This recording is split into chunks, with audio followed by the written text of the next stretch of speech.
Hey, my man, we finally got a game. We have got some rugby to talk about. We're back, baby. We don't have to preview. We can finally do a review. What a lacquer result. But somehow I just felt like we had lost that test in a weird way. It's quite a hollow feeling for me. I was out at the most amazing place, the Karoo Art Hotel in Barrydale. I was there with John Dobson, the Stormers coach. Gareth Wright watched the game with me, the Stormers kicking coach. And lots of great local people, full-on Boks supporters. And one Irishman I found that looked a lot like me. But and he was pleasant. It's like he said you just scored a few more points. That's all that happened. Irish are great folks. What a great game. But Boks win 27-20. They break that jinx. Rassie's finally got a win against Ireland. For me, Zels, Ireland never looked like they were in that game for 80 minutes, but somehow were just hanging in there or being held till that 80th minute. I called it by 12 points. You said it would be 5 points. When you saw the team changes, you went 6. And they won by 7. Yeah. Look, South Africa beat the second best team in the world. First time they've beaten them in a long time. You have to... I've had a lot of people come to me like, oh, what about this? What about that? We remember the days when we took 57 points in Albany, didn't score a single point. Like, we are 2-time world champions. We just beat the second best team in the world. You've got to bank that. That's not what you said to me before we started the show. I'm getting there. I'm warming up, mate. I'm warming up. So you have to bank the result. Like it's a good result. You couldn't have asked them to do more. They scored seven more points than the second best team in the world, and they banked the win. So monkey off the back, move forward. In terms of the performance and some of the details in that performance, there's a lot to be concerned about. And I'm not really sure where this team is and where they're heading to now because it's quite difficult to make sense of some of that stuff. Is concern not the wrong word? I mean, it's the first real big test. We'll discard the one against Wales and Twickenham. Yeah. Is it not interesting, more a word than concern? No, I'm legitimately concerned. So I'm always looking ahead. I'm always looking to where are we going? What is the plan? I'm not just living in the now. Are you a visionary? I'm a visionary, mate. No, I'm not a visionary, but I'm just saying that's how my mind works. I'm always thinking, okay, so what is the road ahead here? And I'm trying to understand, if we're going to play that kind of rugby, somebody needs to get on the phone with Tachiva Diamani and get him back to South Africa because we've got all the wrong guys for that plan. When I see Peter Steph du Toit in the wide channel sprinting down there like he's 23 years old, arguably the MVP of the World Cup final, a guy who plays tight, high work rate, physical. I don't really understand. He's 31 years old. He's not getting younger, he's getting older. So like Willem Alberts, when he first came on the scene, the bone collector, was a crusher at blindside flank, big ball carrier, hitman. And then as he got older, his experience and his waning athleticism was utilized at number 4. We're trying to do the inverse of that with Peter Steph du Toit, taking a guy who was a tight forward and now basically turning him into a wing forward when he's 31 and is going to be 33 or 34 at the next World Cup. I'm just trying to process that. If you look at the performance, and it was in absolute contrast to what we saw in the World Cup playoff games, where defense dominated everything. Very interesting stat that's doing the round as well. We made 175 passes on Saturday against Ireland, where we were averaging in the mid-60s passes in those 3 World Cup playoff games. 175 passes, and we effectively have 5 points to show for it when it comes to what came from those passes. And that was Curtly Orance's opening try. Looked beautiful. But for me, the penalty try from the scrum was even more beautiful. The only thing that rivals that is the 52-meter rolling maul try against Japan at the 2019 World Cup. And that was the bomb squad that came on the bench and really put it to Ireland. I wanted to see more of that. I wanted to see more scrumming. I wanted to see more contact. I want to see Damien Deolandi run over Bundi Aki all day like he did over Peter Mahoney. And, Damien, he made more offloads and he made more passes than he made carries. I mean, that's just a statistic you would never put with a Bok backline or with a Damien Deolandi. And Rassie says, get used to this. This is how we're going to play. This is how we want to play. Yeah. My question is why? So those 5 points that Curtly scored, it's exactly the same 5 points you get from Bongi rolling over from the back of a maul. What is the reason? It's a strange thing when people went back-to-back World Cups because the All Blacks went the same route. The moment they won the second one, they felt they had to change their game because the world was coming and they had to evolve their game. They forgot how to scrum. They forgot they had a set piece and they were going to play this game at incredible pace for 80 minutes. They had props that looked like kind of like winners in terms of physique. And I'm not talking 120 kilogram winners. They had athletes propping in the scrum and getting smashed by England in that semi-final. They struggled against the British and Irish Lions, who brought a set-piece game to New Zealand to draw that series 1-1. But there was this belief that what they were doing had to change because it was successful. Now, Exactly. Now we go and we win a World Cup, and we win another World Cup. Why? And we win a British and Irish Lions series. We take a rugby championship. We win end-of-year tour games, and we're now going to reinvent the way Springboks play rugby. Doesn't make any sense. And so people will say, oh, yeah, but people are going to catch up to our plan and they're going to stop us. Okay? Let me explain something to you. Nobody in the world produces forwards like we do. Nobody's going to stop us. Until they say there are no replacements and you can only pick 5 forwards. Which apparently they're going to do in November. Yeah, I hear about that. Yeah, because Matt Williams is very angry. Ooh. He says in terms of player safety, you can't send on 6 guys to scrum against a fatigued pack. You see, like, so I'm not on the Matt Williams train, but I think that guy's got a point, and I'll tell you why. This soccer, cricket, rugby, they all come from the same place. The idea is that it's an 80-minute competition in rugby to see how those 15 guys contest the possession and score tries and all that sort of stuff. And it's based on skill and it's based on conditioning over 80 minutes. When you can basically take half your team off at 50 minutes, it's now a 50-minute contest and a 30-minute contest. That's why the guys in the bomb squad still see themselves as legitimate role players in the game, because they are.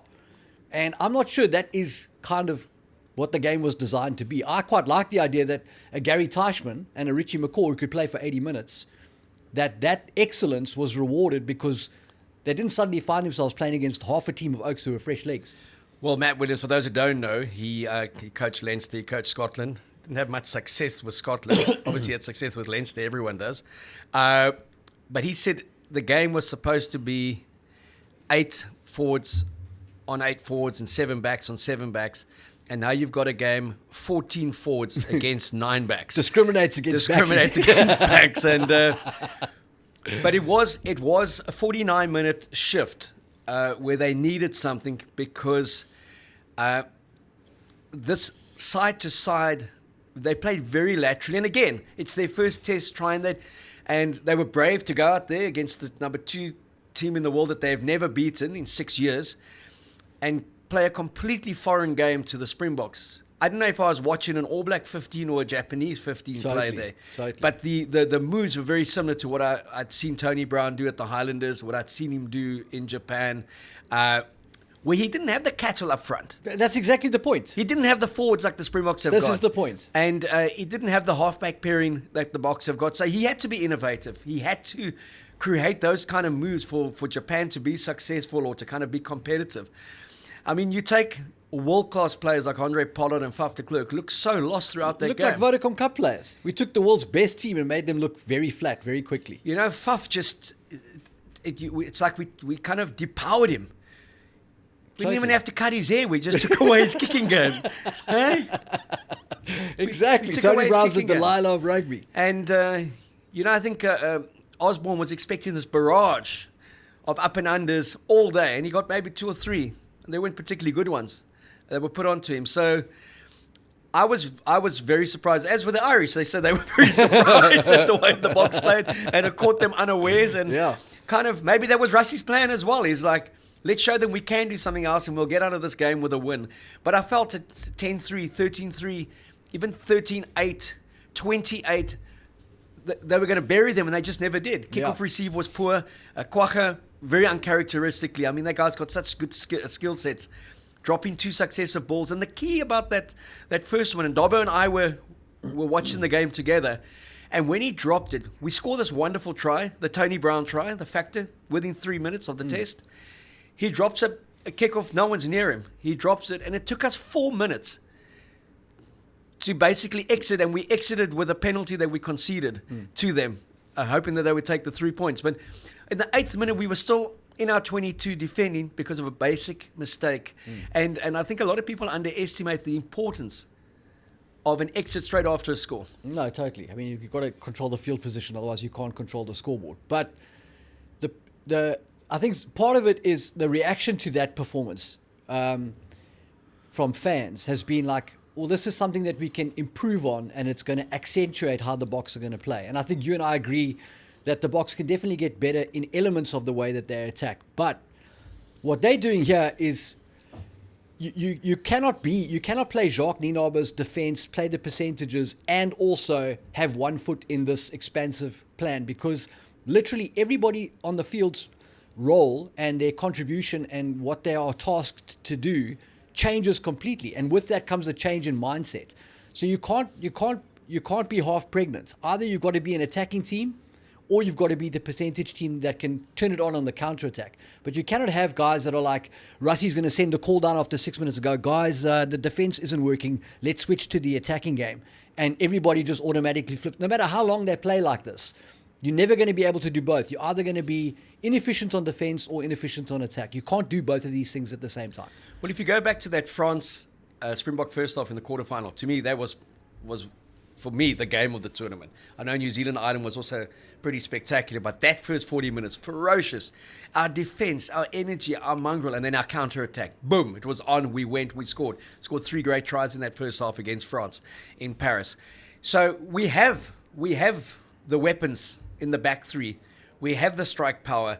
But I just thought if they were going to play like that, Manie Lebok then should be playing 10. Absolutely. Grant Williams should be playing 9. People think I'm joking. Bring back Hachivo. Like, what is the point of having these slow plodders that are physically brutes that can just mash people if you're going to go coast to coast? Francois Haber's going to have to go on a massive diet. There's no ways he can play this game. Because that was the one thing as well. You know, we were speaking to Scott Gibbs last weekend, the way Ireland play, and he said it's so taxing in terms of how much it takes out of a player because of their attack and the kind of way they play, the way they keep the ball, and just through phases and phases and phases.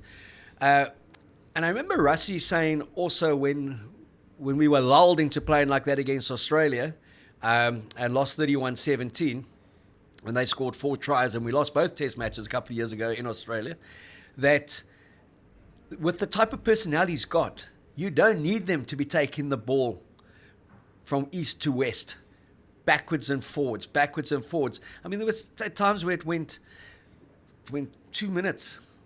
We went back 10 meters. It looks great. It looks wonderful. It's Super Rugby.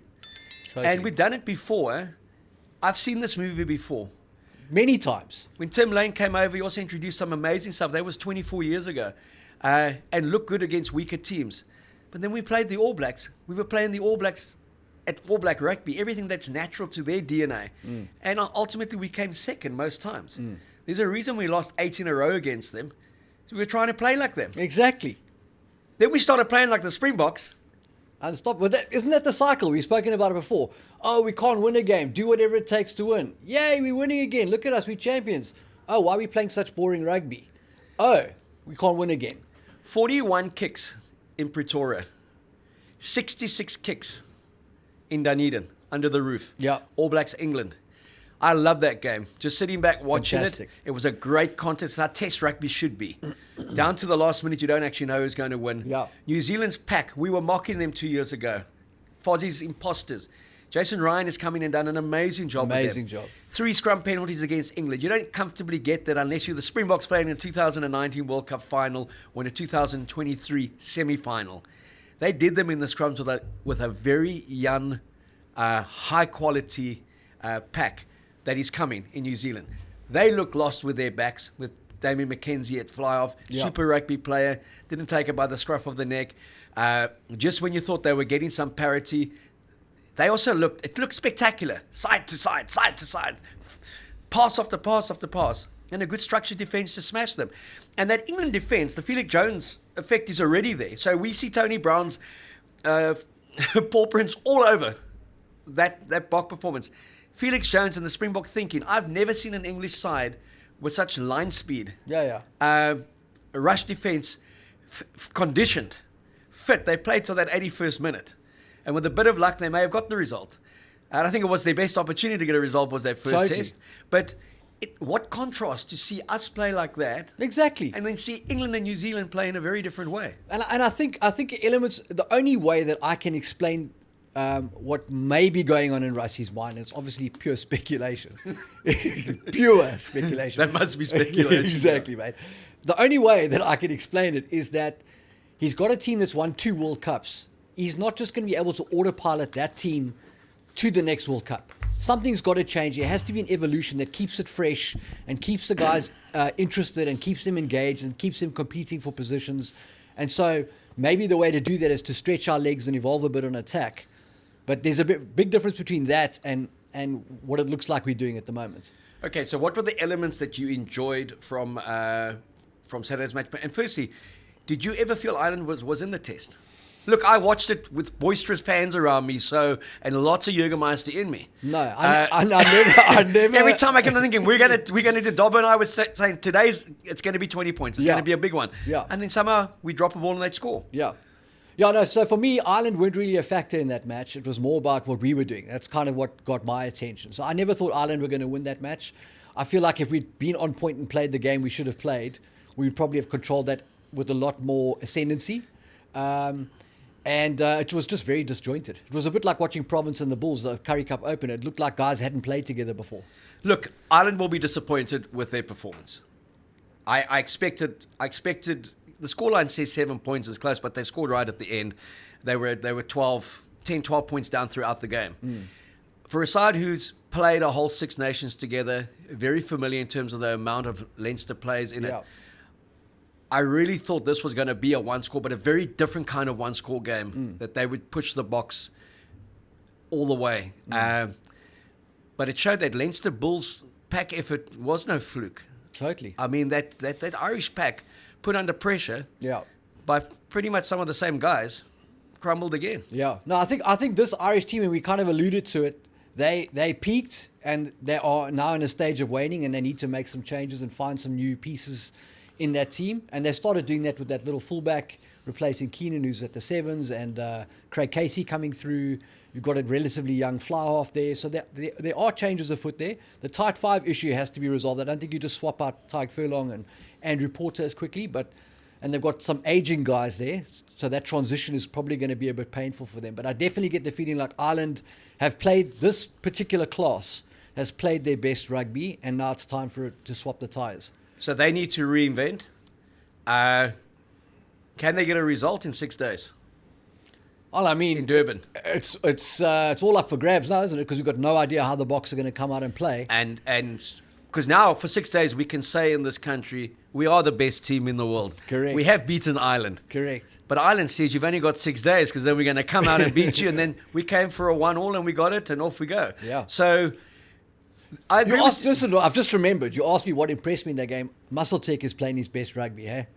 Oh, he's been brilliant. He's been fantastic. And let's be honest, and I love him to bits, but he hasn't been at the races much this season, old Francie. No. Huh? No, he's certainly warming up. A tractor takes a while to get going. That engine is just... Rugby Championship is when we'll see his best. Yeah. But, and Gerard Steenkamp, I mean, he has really done well with limited opportunities. Who was your player of the match? For South African Definitely Jesse Kriel. I thought, and it could be the shift in the attack kind of features him more, but he definitely took the opportunity and ran with it, literally and figuratively. Like he was very, very good. I enjoyed him. Where does that put Lukhanyo Arm in the mix now? It's going to be a great competition. I mean, yeah, and look, sort of the competition between Jesse and Lukhanyo is a metaphor for all the positions in that team, with the guys that are aging and are going to be in their mid-30s at that next World Cup. You're going to have to fight for that place now. So I'm a big fan of Lucky Am, and when he's at his best, for me, he's the best in the world. But he's got to get back there now, and he's got some competition for that jersey. Look, if they play Portugal, and you've got a Mani at 10, and you've got a Sasha at 12, I mean, they could score 80 points playing this kind of rugby. Totally. But can they beat a side like the All Blacks playing this kind of rugby? Not consistently, never. Never. You're not going to consistently out All Blacks the All Blacks. Just like where New Zealand is now, they don't have the cattle to just go one-on-one with the Springboks and consistently win a slugfest. Like, they have to use their brains. They need minimum power, but they have to use their brains to beat us. If we try and go sexy jazzy against the All Blacks for the next 3 years, we'll come out second best. Well, I mean, Scott Robertson said it after the game. He said he felt relief winning his first game. So much pressure on him, 7 Super Rugby titles. He said he didn't need reminding that Test Rugby was different to Super Rugby. He played 23 times for the All Blacks. But he said how quickly in a Test match, and then there's ordinarily no tomorrow, because most Test matches are one-offs.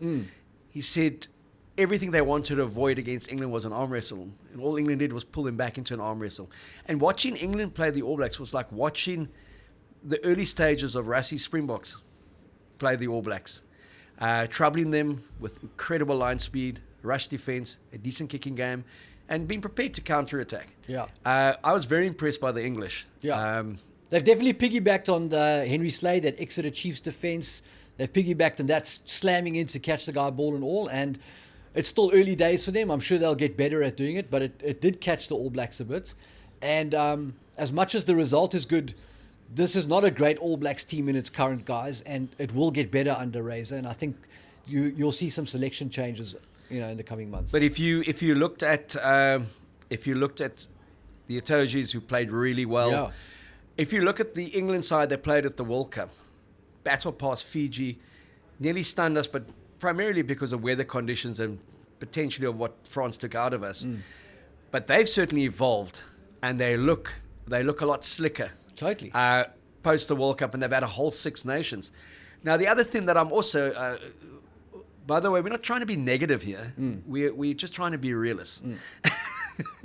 That is, yeah. And it was our first Test match, effectively. Totally. It was New Zealand's first Test match. It was Joe Smith's Australians' first Test match, up against sides who have had a whole 6 nations. A whole 6 nations and a whole season of rugby as well. Totally. So it's not making excuses, but it's understandable of a lot of things that don't go well in that first Test.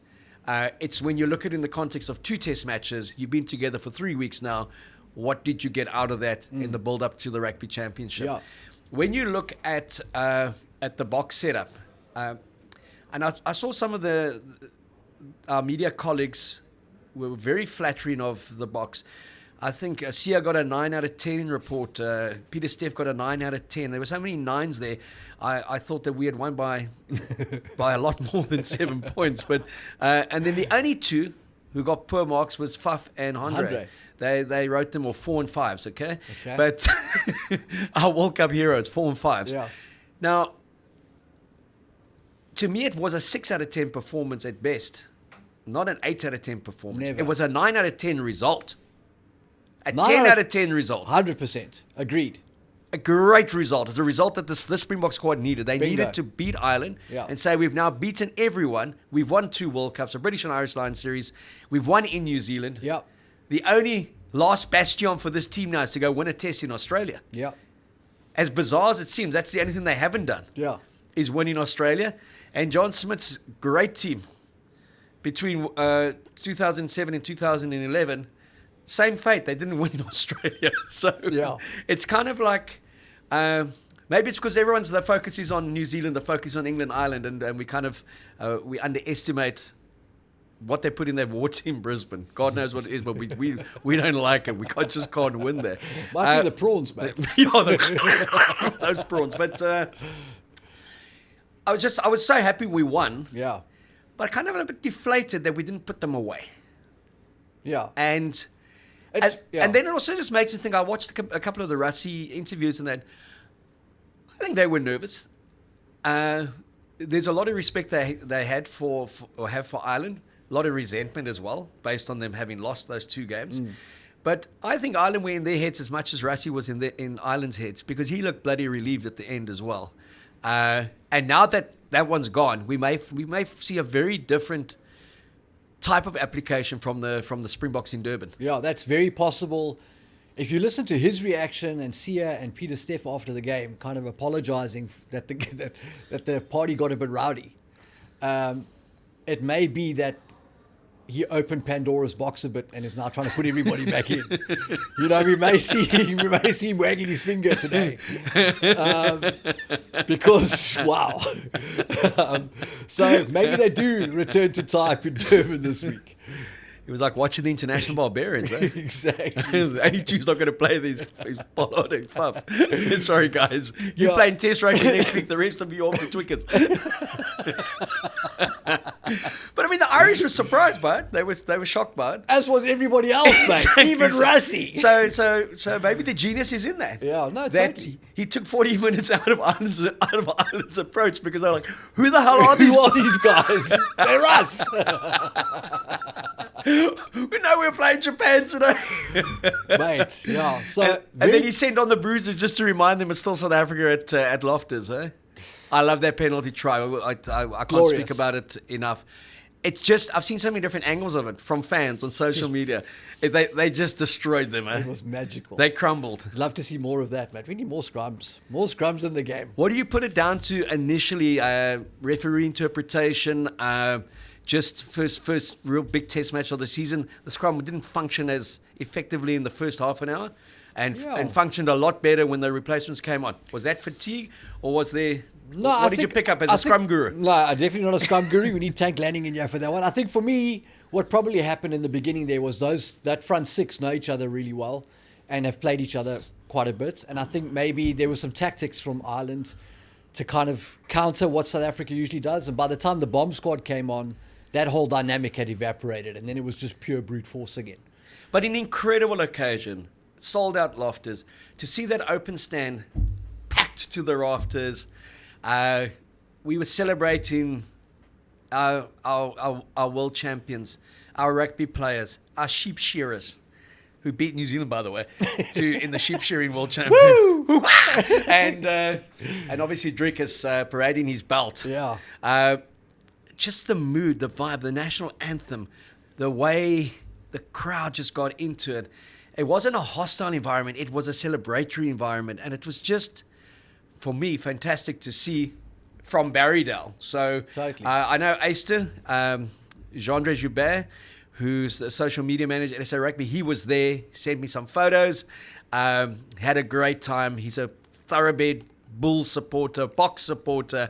I'm sure he had a few choice words for Luke Pearce. But I can tell you now, and you made the point on X, formerly known as Twitter, you made the point that if we had Cheslin Colby's try disallowed and James Lowe's try given, we'd be seriously bitter. We'd be frothing, mate. We'd say World Rugby's out to get us again. Exactly. It was premeditated. It was planned. Every super slow-mo replay showed that James Lowe's foot was still in the air when he got the ball back. Extravagant. Maybe he felt he had to produce something like that. Colby there. Just how amazing the cover that you guys produced for SA Rugby magazine. Colby and James Lowe on a win in a prayer. Mate. That moment just summed it all up. Visionary. You're a visionary, man. Like you saw into the future, okay? But the James Lowe try, that's in Dublin, it gets given. In Pretoria, it doesn't get given. I thought we were sloppy at that breakdown. It popped out and off he went. And that would have been 13-all. They kick it, and all of a sudden, somehow, Ireland is 15-13 up in the second half in a game that they've never been in. Totally. It changes the dynamic. So we can never bitch and moan about a referee decision again. No. And I'm a huge Luke Pearce fan. I think he's one of the best. So and even he had that sort of, We can never moan about it again. Ireland has every reason to feel aggrieved with the James Lowe try that was disallowed. Not so much the Cheslin Colby one that was scored because it's margins. It was millimeters, longer studs, and that he's anchored. There's no try. But I thought the match officiating was good. Yeah. It flowed. Yeah, definitely. It had its sort of highs and lows. There were times where I was like, okay, you're favouring Ireland with some of these calls, and then there were times when I was like, you're favouring South Africa. So. The only thing, though, again, we talk player safety. Robbie Henshaw gets smashed, goes down, and he halts the game dramatically. I saw that. Dramatically. The guy doesn't even go off an HIA. Saved his life, mate. And we were on the attack. Mate, there was a guy from Ireland, I don't know who it was, but some guy from Ireland was very upset that when Craig Casey was knocked out, they carried on playing the music in the stadium, buddy. Mate, that poor guy's head, huh? as he hit the deck. He was that emoji. Jeez, I thought his head was going to explode. Yeah. No, that was a whiplash thing. We hope that Totally. We hope that he's kind of feeling a lot better, and we're glad that he's kind of all in one piece. But I do know, speaking to some of the Stormers guys, I say it couldn't have happened to a nicer bloke. Oh, really? They don't like him. That's how you know he's a good scrum half. They don't like that Munster boy. That's how you know he's a good scrum half. He gets under their skin. Oh, good. So we're going to talk about the goal kicking as well. Jack Crowley struggled a bit, which surprised me. Mate, did you see the England New Zealand goal kicking? They're in a closed stadium. And everyone's missing. How? I'm going to tell you a very interesting thing about that, though. Morné Steyn, Yeah. one of the best, Yeah. against the All Blacks in a test match in that exact stadium, closed roof. I think he missed 4 that day. Now, I've been speaking to some of the kicking coaches, some of the gurus, Monty being one of them, Percy Montgomery. They tell you that it is harder to kick in a... Shut up. Listen to this. It's harder to kick under the roof with it closed because there's no wind factor. There's no natural kind of like weather conditions, and so much of the fluency and is the drift of the wind. You kind of know a trajectory. What? They find it very unnerving and hard to kick in a What? stadium like that. Marcus Smith was missing them from in front. That is ridiculous. He missed 3. Okay, not so much at Loftus. Loftus is the greatest place to go kick. Yeah. For Poles. When Pollard banned over the first 3, they put him 14 in successive kicks. I thought, okay, we've come to play. Our boy's here. Then he missed one, which can happen. Then he missed another one, which was, well, that's not like Andre Pollard. Then he shanked that. He whooped it, okay? Kicked it with the wrong that foot, third one. mate. I'm going to read you something because I was watching that with Gareth Wright, who is the Stormers kicking coach. Yes. And I Indeed. said to him, just before that third kick, he said he's going to miss this. And I said, why? And he gave me the whole explanation then, but I asked him after the game, can you just mail me that? Because I want to just read it out to Zels and see what he has to say. Just bear with me for a moment while I put on my Go, mate. Go. So he says, I was lucky to see you, Keo, and all those Jägermeisters and tequila certainly lifted our spirits. They certainly did. He says, Polly's left shoulder was pulling out, i.e., says Roddy, meaning that his shoulders and hips weren't finishing square to his target. So having sat on 2 of his kicks that missed to the right of the uprights, he overcompensated and his non-kicking shoulder and dragged, hence him pulling his penalty in front of the poles to the left. It's a simple analogy that Tiki de Jager, the legendary Tiki de Jager, well-known master of goal kicking and mathematician, taught Righty at he taught him at Rondebosch. He said, your hips will always follow a non-kicking shoulder. I hope this makes sense. Yeah, it does. Thanks for that, Gareth. Great, interesting insight. And Jeez. then I said to Okay. him, what will he do in this week in training to correct it? He says, sure, he needs to work on staying through his kicks for longer and leading with his left shoulder. It's a simple fix. His head and left hip flexor also have to be still to get the results he needs. He's a world-class kicker. He'll correct it this week. Mate, I just think the game wasn't big enough for Andre. He deals in World Cup finals, semi-finals. You don't bring him in for a little game against Ireland Loftus, mate, season opener. He's probably falling asleep. He's just over it. Not enough. It needs to higher pressure. That's when Pollard. Well, I think he just wanted to see how fickle is the South African public. Okay? Exactly. And then you got given a 4 out of 10. Or maybe he really doesn't like this game plan. And one way to get rid of it, mate, is to kind of pull the brakes up. No, look, Andre Pollard, for me, he's won us 2 player. World Cups. Yep. He's a clutch player. He'll always be there. I'm always backing that guy. Yep. There's a good chance he won't play on Saturday. I wouldn't be surprised if Marnie plays. Well, again, if they're going to play like that, they need to look at everybody. And Sasha plays against Portugal, and he's given all 3 a run before the Rugby Championship. But, I just felt, again, the guy, more so than Andre, I just felt Faf just looked a bit lost there. But part of that is Faf is used to playing behind a dominant pack that's in complete control and knows exactly where they're going.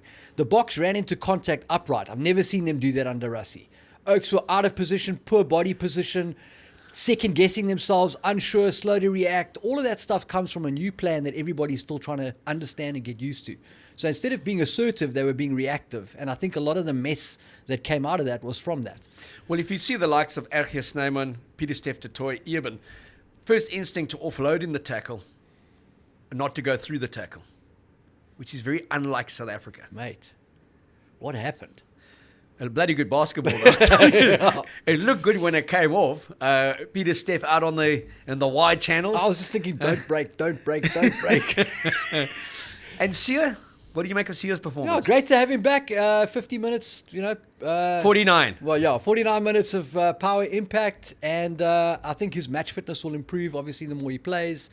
And he's the guy, he's the juice. He's the guy that keeps the team together. So I think hugely important player. Malcolm Marks getting through another Mate, another Malcolm and session. Bongi, I mean, geez, those two guys. We're very blessed there. Massively blessed. The two best hookers in the world, you could say. And Kwak at 8. Do you think Evan Roos has a chance to make the squad this weekend, or they'll go same again with Kwak at 8?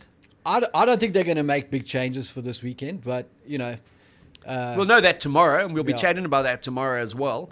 This is just us feeling reflective on this Monday morning, celebratory. By the way, if you don't know it, the Springboks did beat Ireland 27-20. It's the first time we can say that in a long, long time. What do you say, Ricky? Ricky says, see you tomorrow. We're the pesos, man. Those are Filipino pesos. Talking about Ricky, can you believe Argentina? We said Argentina was going to blow it Mate, against the Academy side. No. We can't even talk about that game.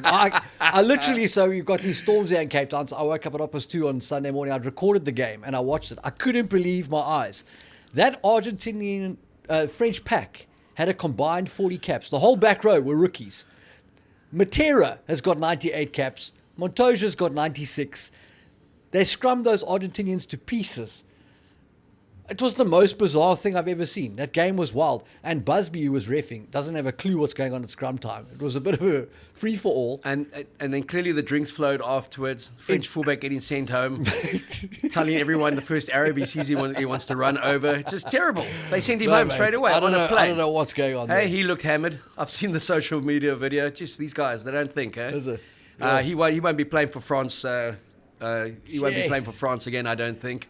But yeah, that again, Contemporaneous first test match. He left a lot of the experienced players out. He brought the kids in. I think you're going to see those experienced players right back again. To drop a game like that against France. I mean, that was a gimme W in the context of the history books. That is a great win for Galtier. It just really, with that lack of experience to do what they did there, phenomenal. Joe got his win against Wales 25-16. Your guy, Tom Wright, he was outstanding for a hammy second-team fullback. Mate, I was very disappointed in that performance by Wales. When Tom Wright scores a solo try against you, you've got a lot of thinking to do. Mate, how did you feel when he went? Oh, man, I was just through? like, honestly, guys, how are you letting this guy score? It's just, It was also so wrong, eh? Good for him. I was Tom wrong. So good for him that he scored that. Good start for Joe Schmidt.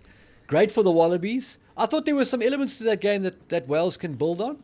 And that Ben Thomas fly-off might not be the all-action guy that Scotty would like to see there, but he's pretty dependable. I thought he took some good options and he was consistent. So, well, Australia lost 46 against Wales at the World Cup with Eddie Jones at the helm. Yeah. And they won 25-16 6 months later. So great turnaround for them. Talking of Eddie Jones, stunned the world. He's Japanese 15 beat the New Zealand Maori. Very good win that. They lost the first one and then they won the second one. So Eddie's claimed a Kiwi scalp there. I like that. Coming back to the Bokke. Yes. And the people, I just love the love that there is for the Springboks in this country. I don't know if I mentioned I was out in Barrydale at the Karoo Hotel. Do you have any Jägermeisters? Imad was there. Yes. Imad, our wonderful producer, videographer, cameraman, charismatic companion. He was Team there with his wife psychologist as well. Everything. He took some great visuals. But it was wonderful to watch with someone like Dobbo, who's the Stormers coach. He's got a lot of interest in that Springbok team because of his players that are there. And just to see his perspective, to see how emotionally charged he was. He said we'd win by 20 points plus. He was convinced. He was a bit annoyed at the end to go up and do a speech. So I'm not going up there now. So get up there and chat to them, man. Yeah. We won this game. Yeah. So, but the love that there is for the Springboks and and will always be there in this country. Yep. It was such an important win to beat Ireland, but individually there were some very good performances from the Irish players as well. Yeah. Doris is very good. Yes. Yeah. But what do they have to do to turn it around in 6 days and win?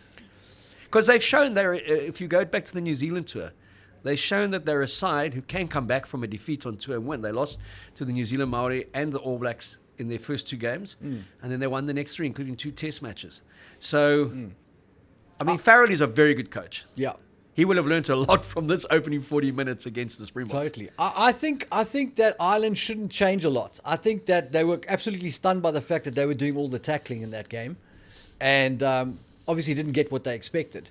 But I think the worst thing they could do now is try and adjust to the Harlem Globetrotters' Springbok attack now. I think they just need to go back to doing what they were doing, probably do a better job of getting into their phase play from set piece, and I suppose the scrum is the key there, if they need to somehow find the handbrake on their scrum.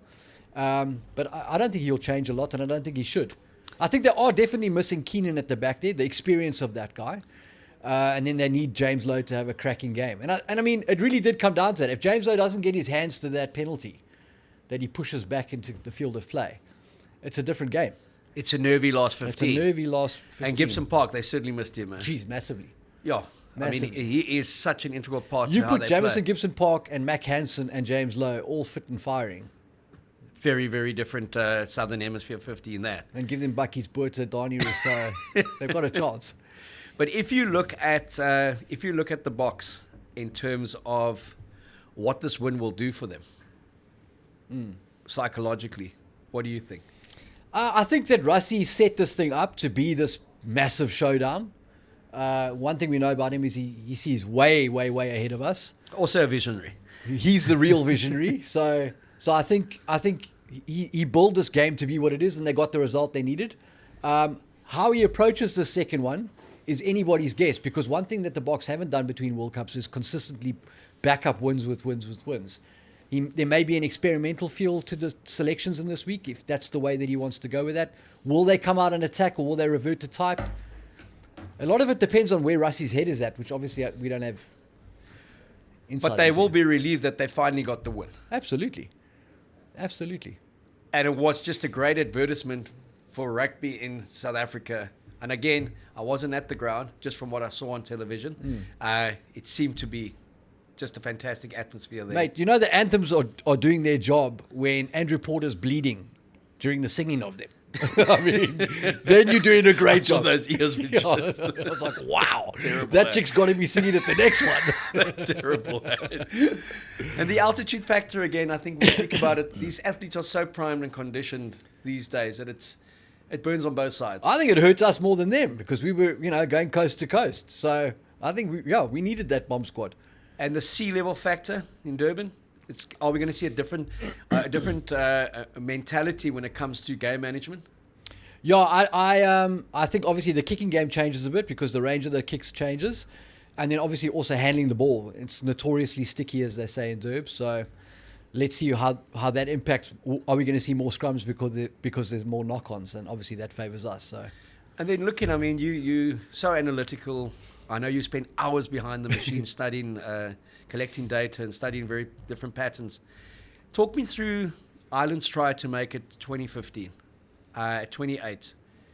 How easily they cut us up in the middle there. What do you attribute that to? Yeah, so like I said, I think we were running low on gas in that part of the game, and how involved Jacques is or isn't, I don't know, but you can't really coach defence by Zoom on the basis of that game. I think that our move towards a more attacking, wide-angle, high-pass volume game certainly took something out of our defence. We conceded tries that we may not have done if we'd gone out there with how we usually play traditionally.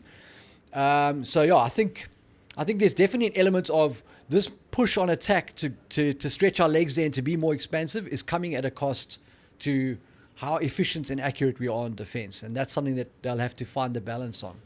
Were you shocked that they came out in that first one, big one, and said, this is the new us, straight up? Mate, when they scored that try, I was like, where are we going? How? This could be a 50-pointer. I thought, if they could cut Ireland like that, wow. Would Rassie's then stop criticizing, condemning us. It was the first time, and we showed within 3 minutes what's possible. Absolutely. And we're only going to get better at this, and it's going to add variety and variation to our thing. Absolutely. And bear with us for now in this first season while we try and play All Black rugby, but keep the elements of the Springbok DNA. I just felt there was too little of that Springbok DNA. I called for it. Please, let's see more Bok DNA in Durban.